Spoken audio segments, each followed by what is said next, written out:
They ask you about the ruh. Say the ruh is from the order of Allah. Of knowledge you've been given a bit. We don't know what the soul is. We don't know. People said, oh Muhammad, just tell us, make up something. The revelation did not come to him. Tell us something, we'll believe you. Make up something. He couldn't. Knowledge that is not mentioned in the Quran, brothers and sisters, is a proof. Because no one knows. It could have been so easy. Hey, I want people to believe I'm a prophet. I want people to follow me. Let me make up something.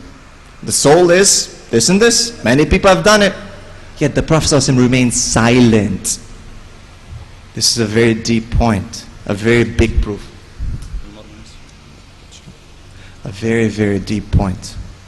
What is the soul? No one knows except Allah. What is the day of judgment? When is the day of judgment? He could have said, like the Mayans, like many people have prophesied the day of judgment to come. What did he say? No one knows except Allah.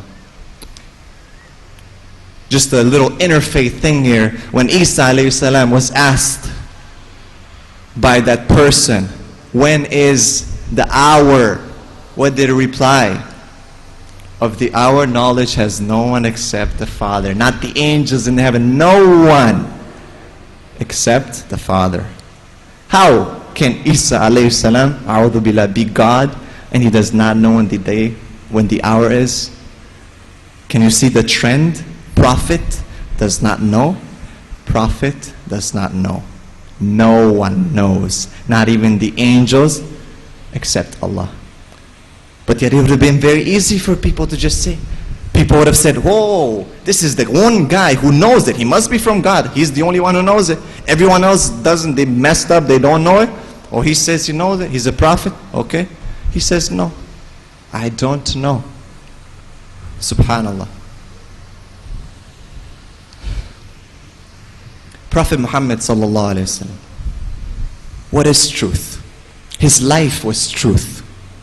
The way Allah gave him izzah was truth. He started as one person. He went through all the battles in his life.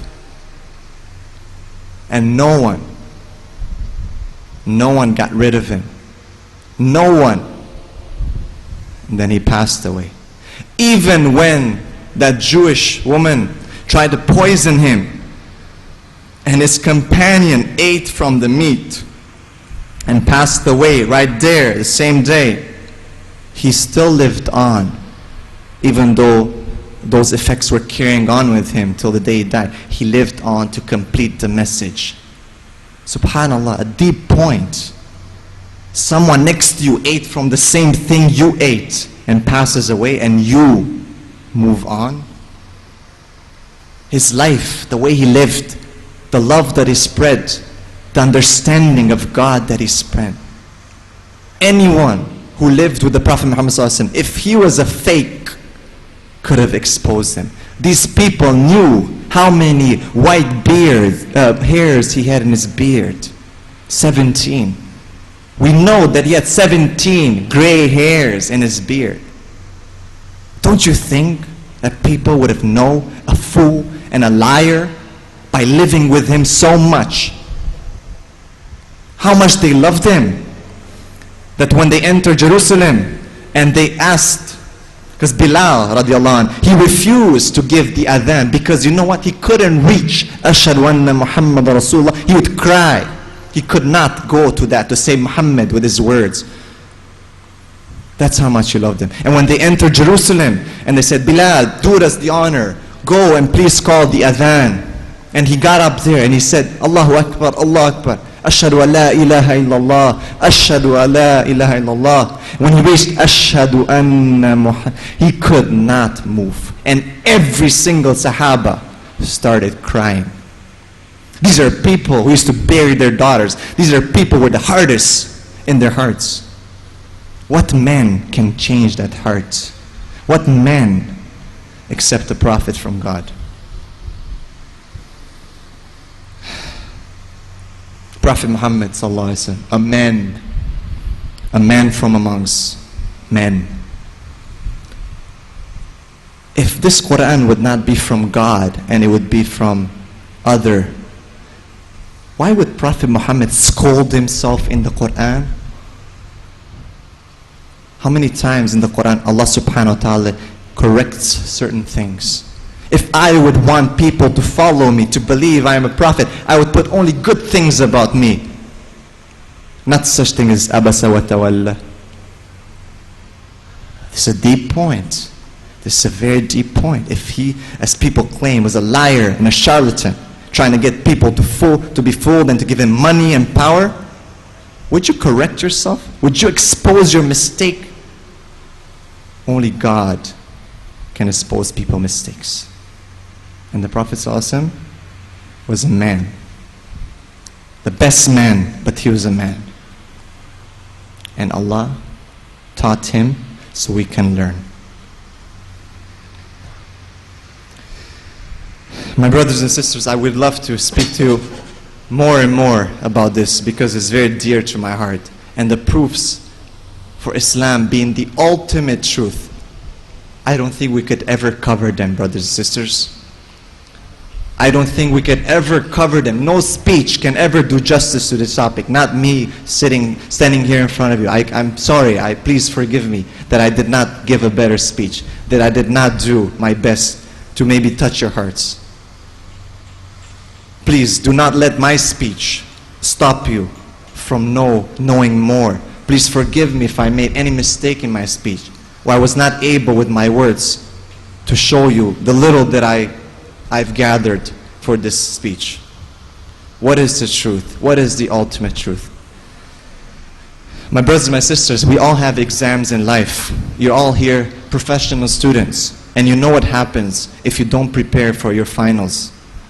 Please, brothers and sisters, this is a reminder. Anything that I told you today, this is not from me preaching to you. This is a reminder for me first and foremost, and then for you. Maybe I said something that I myself don't do. Prepare for your exam. Knowledge. You're in an environment of knowledge park. Learn. Know your faith. Know why Islam is the ultimate truth, so you can convey this message. Know it. Know it with your heart, with your mind, where there's no doubt. And what is better than to wake up every morning for that Fajr prayer with yaqeen? Where anything that happens in your life, brothers and sisters, anything, there's a sweetness in your heart. And you smile, and you know that Rasulullah ﷺ smiled, and you carry on working for the sake of Allah. What better job in your life than calling people to Islam? What better? Nothing. You can have nothing. That's what the Prophet ﷺ said. I don't care. Anyone can be mad with me as long as Allah is pleased with me. I don't mind. I want to close with the hadith that I started, and maybe I'll just give the full thing. But it's reported that a man came to the Prophet ﷺ, a Bedouin, and he asked him the same question. Ya Muhammad, when is the day of judgment? And subhanAllah, look at the Prophet ﷺ. He made a learning opportunity from this. And he answered that question with another question. He said, what have you prepared for it? What have you prepared for it? Now the Bedouin, a very simple man, he says, not too much, O Messenger of Allah, sallallahu alaihi wasallam. Not too much. Not too much in fasting, not too much in praying.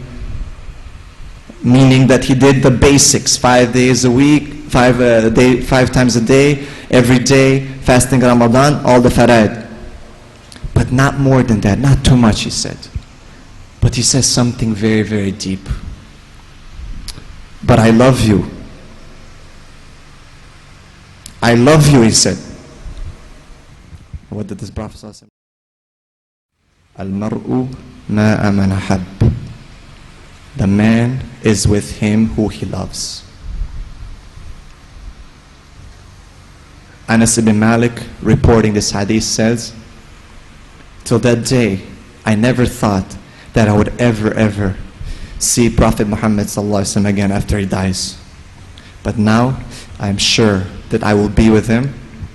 O Allah, I bear witness that I love Muhammad sallallahu alaihi wasallam. We ask Allah subhanahu wa ta'ala to give us Islam, the ultimate truth, to bless us in every single thing we do, to do it for His sake.